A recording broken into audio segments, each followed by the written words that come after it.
آج کے شو کا آغاز ہم کریں گے ایک ایسے ٹاپک سے جس سے ہم سب کسی نہ کسی شکل میں واقف ہیں، اور وہ ہے چیریٹی دینا یا دوسروں کی مالی مدد کرنا، جو ہم میں سے بہت سے لوگ اپنے ارد گرد مشکل حالات سے گزرنے والوں کے لیے کرتے بھی ہیں۔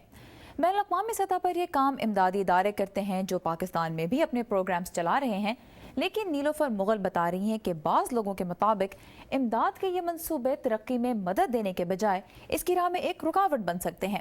انہی لوگوں میں شامل ہیں ساما سورس نامی ادارے کی بانی، جن کا کہنا ہے کہ چیریٹی دینا ایک غلط تصور ہے۔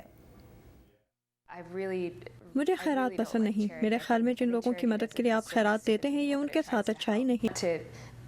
لوگ خود پیسہ کمانا چاہتے ہیں اور یہ فیصلہ بھی خود کرنا چاہتے ہیں کہ وہ اسے کس طرح خرچ کریں، اور میرے خیال میں ترقی پذیر دنیا میں سب افریقہ، جنوبی ایشیا اور ہیٹی میں 16 ورک سینٹر کے ساتھ کام کر رہا ہے۔ جانا کا کہنا ہے کہ 2008 سے اب تک سما سورس 1500 سے زیادہ لوگوں کو $10 لاکھ سے زیادہ رقم ادا کر چکی ہے۔ ان لوگوں میں زیادہ تر خواتین شامل ہیں۔ جانا کا کہنا ہے کہ خواتین کے میرے خیال میں یہ یاد رکھنا اہم ہے کہ انسان انسان ہے، خواہ وہ بنگلہ دیش کا غریب انسان ہو یا مسیسپی کا دیہاتی۔ محمدی کے ساتھ نیلوفر مغل، اردو VOA۔